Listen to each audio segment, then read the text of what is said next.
শুরু করেছে যে নতুন পর্ব প্রেতলোকে সবাইকে আরও একবার স্বাগত। আশা করছি সবাই খুব ভালো আছেন, সুস্থ আছেন। তো আজকে আমার যে ঘটনাটা লিখে পাঠিয়েছি সেটা এই কলকাতাতেই। তো তার বাবার সঙ্গে মানে বাবার যে গ্রামে থাকতো সেই গ্রামেই ঘটনা ঘটেছে। তো সে যেরমভাবে আমি লিখে পাঠিয়েছি সেরমভাবেই আমি পড়ে শোনাচ্ছি। আমার নাম অনিমেষ, আমার বাড়ি কলকাতায় বেহালা। বর্তমানে আমি এখন কলকাতায় থাকি বাবা মার সঙ্গে, কিন্তু আমি আজ যে ঘটনাটা লিখে পাঠাচ্ছি সেটা আমার বাবার গ্রাম ছিল হচ্ছে কাঁথিতে। সেখানে ঘটে গেছে। বাবা তখন বয়স খুব একটা বেশি ছিল না, 24-25 এরকম হবে। বাবা বিয়ের আগে কাঁথিতেই থাকতো গ্রামে। তো তখনকারই এই ঘটনাটা। তো বাবা আমায় যেমন করে লিখে বলেছিল আর কি, সেরকমভাবে আমি বলছি। বাবাদের গ্রামে একটা ছেলে ছিল, ছেলেটার নাম ছিল হচ্ছে রাজু। সে ছিল হচ্ছে বাবাদের গ্রাম পঞ্চায়েতের ছেলে। অতএব তার একটু টাকা পয়সা তো ছিলই। এবং একজন সেই গ্রামেরই একটা মেয়ে ছিল যার নাম ছিল মিনা। এবং তার কোনো মা বাবা কেউ ছিল না, মানে সে একদম একাই থাকতো এবং কোনো রকমে তার খরচা নিজে চালাতো আর কি। এবং সবথেকে বড় ব্যাপার যে রাজু যে ছিল সে মিনাকে ব্যবহার করতো, মানে শারীরিক সম্বন্ধ তার সাথে করতো এবং যখন বাড়ি ফিরতো তখন তাকে কিছু টাকা দিয়ে যেত। এটাই ছিল তার কাজ। মানে এমন নয় যে মিনা সবার সঙ্গে করতো, শুধুমাত্র রাজুর সঙ্গেই করতো, যেহেতু তার একটু টাকা পয়সা রয়েছে এবং করার পরে সে তাকে একটু টাকা পয়সা দিয়ে সাহায্য করতে পারবে, এর জন্যই মিনা রাজুর সঙ্গে এসব করতো। যখনই করতো সবসময় মিনার বাড়িতেই করতো, যেহেতু মিনা বাড়িতে একা থাকে। তো এইসব করতে করতে রাজু মিনাকে সত্যিকারেরই খুব ভালোবেসে ফেলে। হ্যাঁ, এবং সে মিনাকে প্রত্যেকবার শারীরিক সম্বন্ধ করার শেষে যখন বাড়ি ফেরে প্রত্যেকবার তাকে বলে যে আমি তোমাকে পাগলের মতো ভালোবাসি, আমি তোমাকে অসম্ভব ভালোবাসি। কিন্তু রাজু মিনাকে যতটা ভালোবাসে, মিনা রাজুকে ততটা ভালোবাসে না। মিনা শুধু রয়েছে তার টাকা পয়সার জন্যে, এবং যেহেতু সে তাকে একটু টাকা পয়সা দিয়ে সাহায্য করতে পারে তার শরীর ভোগ করার পরিবর্তে, সেজন্যেই সে মিনা রয়েছে আর কি।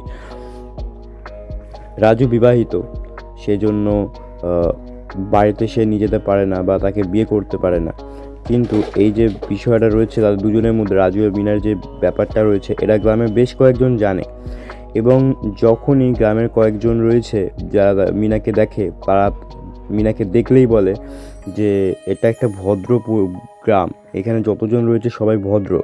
তোর যদি এইসব করা থাকে তাহলে তুই গ্রাম থেকে বেরিয়ে যা, তোকে দরকার নেই গ্রামে। এইসব গ্রামে থেকে এইসব অসভ্যদের মতো কাজ কারবার এখানে করবি না। অনেকে আবার এটাও তাকে দেখলে বলে যে ওই দেখ গ্রাম পঞ্চায়েতের ছেলের কাছে গেছিলো শুতে, ওখান থেকেই ফিরছে মনে হয়। তারপরে অনেকে এরকমও বলে যে তোদের যখন এইসবই চলছে তাই তোরা বিয়ে করে নে না, ওকে বল যে তোকে বিয়ে করে নিতে, তাহলেই তো হয়ে যায়, তাই তোকে এত কথা শুনতে হয় না। এরকম অনেকে অনেক রকমের কথা সব বলে মিনাকে। মিনা মুখ বুজে সহ্য করে।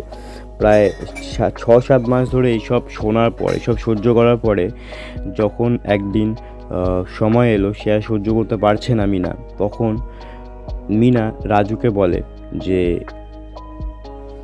তুমি কি আমাকে বিয়ে করবে?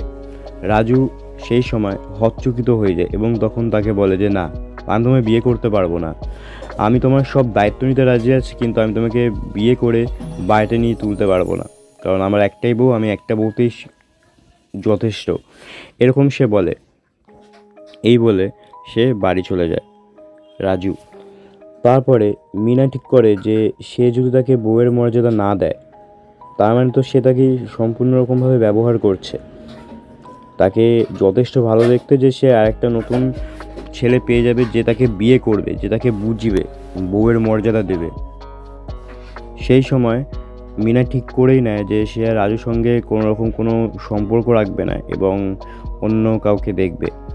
তারপরে এই দিনের পর থেকে রাজুও তার সাথে বেশি যোগাযোগ রাখেনি।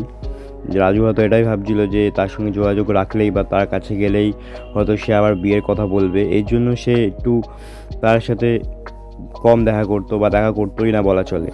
তো একদিনকে গ্রামে মেলা বসেছে, সেই গ্রামের মেলাতেই মিনা গেছিলো একা একাই, এবং সেখানে গিয়ে একটা ছেলের সঙ্গে তার দেখা হয়। প্রথম দেখাতেই দুজনকে ভালো লেগে যায় এবং তারপর থেকেই তাদের মধ্যে কথাবার্তা চালু হয়, দেখাশোনা চালু হয়, তাদের মাঝে মাঝে ঘুরতে যেত, হাঁটতে যেত, এইসব অনেক কিছুই হতো।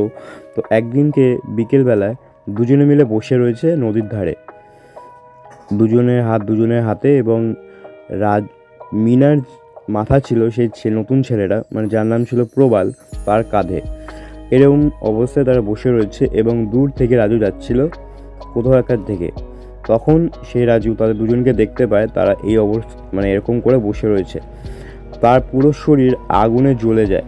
সে এটাই ভাবতে শুরু করে যে মিনা তার মানে আমাকে ঠকালো, মিনা তার মানে এখন নতুন ছেলে পেয়ে গেছে, ওই অনেক কিছু ভাবতে লাগে এবং এটাও ঠিক করে নেয় যে সে তাকে দুজনকেই শেষ করে দেবে, কারণ মিনা যদি আমার না হতে পারে তাহলে মিনা কারোরই হতে পারবে না। এরকম সে ভাবতে থাকে এবং তখনই ঠিক করে নেয় যে সে আজই রাতে, মানে সেদিনকে রাতেই দুজনকে শেষ করে দেবে। তারপরে সে সঙ্গে সঙ্গে বাড়ি চলে যায় এবং বাড়ি থেকে কিছু জিনিসপত্র নিয়ে আসে। তারপরে যখন সে আবার ফিরে আসে তখন সে দেখে তারা দুজনে তখনও সেখানেই বসে রয়েছে একই রকমভাবে, এবং তখন সে দূর থেকে একটু তাদের উপর নজর রাখে এবং দেখে বেশ কিছুক্ষণ পরে তারা উঠে যাচ্ছে, যেদিকে যাচ্ছে সেটা মিনার বাড়ির দিকে। এবং তখন রাজুর মাথায় এটাই মানে চলতে থাকে যে তাহলে কি সেই ছেলেরা মিনার বাড়ি গিয়ে আজ রাত কাটাবে, মিনাকে আজ ভোগ করবে, এইসব সে ভাবতে লাগে। এবং এইসব ভাবা মাত্রই রাজুর মাথায় আগুন জ্বলে যায়, তার রাগ দ্বিগুণ হয়ে যায়। তখনই সে সঙ্গে সঙ্গে যায় তাদের পেছনে এবং একটা ফাঁকা মাঠ, সেখানে গিয়ে প্রথমে ছেলেটার কাঁধে হাত রেখে তাকে ডাকে পেছন দিয়ে। ছেলেরা যেই পেছনে ঘোরে প্রথমে তার গলায় একটা স্ট্রোক মারে সে চাকু দিয়ে, এবং পেটে চাকুটা 2-3বার ঢুকিয়ে দেয়। এই সময় যখন মিনা তাকে বাধা দিতে যায় তখন মিনার সঙ্গেও সেম জিনিস করে, প্রথমে গলায় একটা স্ট্রোক মারে, তারপরে পেটে 2বার স্ট্রোক মানে চাকু চালায়। দুজনে মাটিতে লুটিয়ে পড়ে, রক্তে একদম ল্যাটপ্যাট হয়ে গেছে।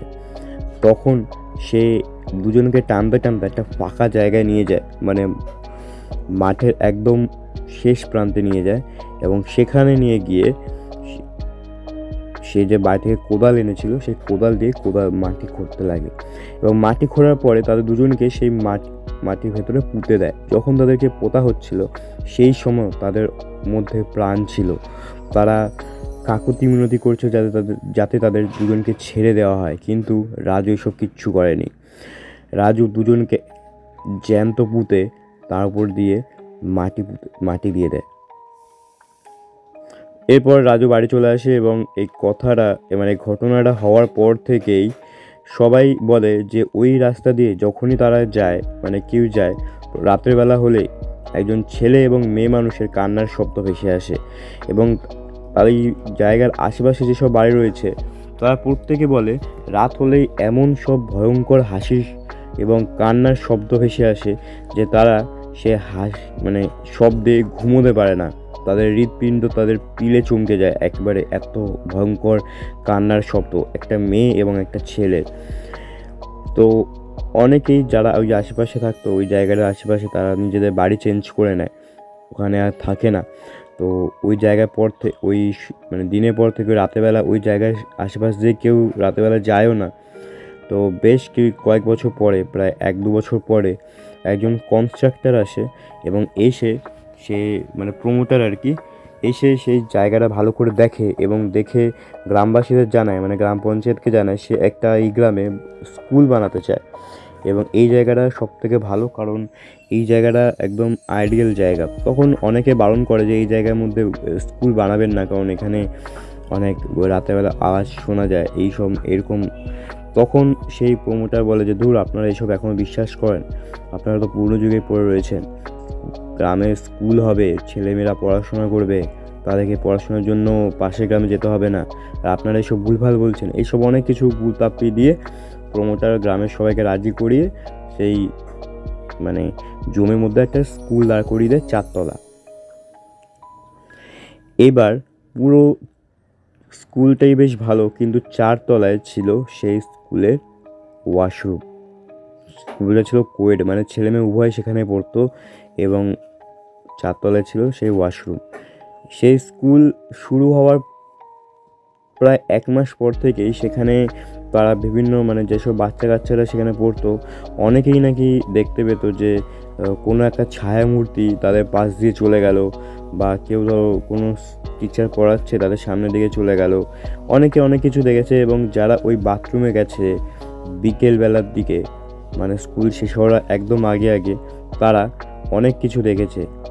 তো এরকমই একটা ঘটনা ঘটেছিল যে স্কুল শেষ হওয়ার পরে কয়েকটা ছেলে সে স্কুলের সামনে যে ফাঁকা মাঠ রয়েছে সেখানে খেলছিল ক্রিকেট, এবং একটা বল একজন মানে যে ব্যাট করেছিল সে এমন এক জোরে বল মারে, সেটা গিয়ে একদম 4তলার জানলা দিয়ে সে ওয়াশরুমে ঢুকে যায়। এবং একটা ছেলে ছিল যার নাম ছিল সাহিব, সে বলে যে আমি নিয়ে আসছি বলটা, এবং তাকে সবাই মানে বারণ করে যে বল না আনতে যাওয়ার জন্যে, কারণ সবাই জানে যে স্কুলের ব্যাপারে কী রয়েছে, 4তলায় কী রয়েছে। ও সব কোনো কথা গায়ে মাখে না, এবং ওর সঙ্গে সঙ্গে সেই 4তলায় চলে যায়। যেহেতু স্কুলের গেট বন্ধ ছিল সেজন্য সে স্কুলের যে পাইপ ছিল, জলের পাইপ, ওই পাইপ বেয়ে 4তলায় উঠে যায়, জানলা দিয়ে ঢোকে, এবং যখনই সে বলটা নিতে যাবে দেখছে একটা মেয়ে মানুষ যার পুরো শরীর রক্তে ল্যাটপ্যাট করছে, গলা দিয়ে কাটা অংশ দিয়ে খুন গড়িয়ে গড়িয়ে পড়ছে, এবং চোখটা একদম কুচকুচে কালো, চুলগুলো সামনের দিকে ঝুলছে, মানে একদম বীভৎস একটা রূপ যাকে বলে। তার হাতে রয়েছে সে বলটা। সেই মেয়ে মানুষটা সেই সাহেবকে ডাকছে, বলছে আয় নিয়ে যা বলটা, তোদেরই বল, এরকম করে সে ডাকছে, এবং সাহেবও তার দিকে চলে যাচ্ছিল। এবং যখন সে বুঝতে পারে যে না এটা ঠিক না, তখন সে ভয় পেয়ে যায় এবং সেই জানলা দিয়ে ঝাঁপ মারে, এবং যেহেতু 4তলা দিয়ে ঝাঁপ মেরেছে সেজন্য তার পা ভেঙে যায়। এরপরেই একটা মেয়ে ছিল, বাচ্চা মেয়ে, ক্লাস 4 কি 5 পড়ে। সে একদিনকে স্কুল শেষ হওয়ার পরে তার এতটাই জোরে টয়লেট পেয়ে যায় যে সে বাধ্য হয়ে সে 4তলায় চলে যায়, এবং সে দেখে যে একটা মেয়ে এবং একটা ছেলে উভয়ই একদম রক্তে ল্যাটপ্যাট অবস্থায় মাটিতে হামাগুড়ি দিচ্ছে, মানে লুটিয়ে রয়েছে একবারে। তারা দুজনে সেই বাচ্চা মেয়েটার দিকে ফ্যাল ফ্যাল করে তাকিয়ে রয়েছে এবং হাসছে, এবং তাকে তাদের নিজের দিকে ডাকছে, বলছে আয় আয় এদিকে আয়, কী করবি, তোর কী চাস, তুই এখানে এসেছিস কেন, এরকম করে ডাকছে। সে বাচ্চা মেয়েটা ভয় পেয়ে যায় এবং সেখানে সে অজ্ঞান হয়ে পড়ে যায়। এবং তারপরে যে দারোয়ান ছিল স্কুলের, সে সব কিছু একদম শেষে দেখে যে কোথাও কেউ রয়েছে কি না। তো সেই জন্য সে দেখতে পায় সে বাচ্চাটা সেখানে বেহুশ হয়ে পড়ে রয়েছে, এবং সে বাচ্চাটাকে নিচে নিয়ে আসে এবং তার বাবা মাকে খবর দেয়। এরপর একটা ঘটনা ছিল, যখন সেই একটা ছেলে এরকমই রাত মানে সন্ধ্যের দিকে টয়লেট করতে যায়, এবং সে এরকম দৃশ্য দেখে তার ভয়ঙ্কর একটা জ্বর চলে আসে। সে একদম পুরো বীভৎস অবস্থায় তার জ্বর আসে, এবং একটানা 15 দিন তার জ্বর ছিল। 16 দিনের মাথায় তার মৃত্যু ঘটে। তো এটাই ছিল আজকের ঘটনা। প্রথমের ওইটুকুনি পার্ট যদি আমি না বলতাম আপনাদের হয়তো বিষয়টা বুঝতে আপনার অসুবিধা হতো, সেই জন্য আমি ওই বিষয়টা বলেছিলাম। তো এটাই ছিল আজকের ঘটনা। আশা করছি আপনাদের ভালো লাগবে। ভালো লাগলে লাইক, কমেন্ট এবং শেয়ার, সাবস্ক্রাইব করে দেবেন চ্যানেলটা। বন্ধুবান্ধব, পরিবার পরিজন সবার সাথে শেয়ার করে দিন।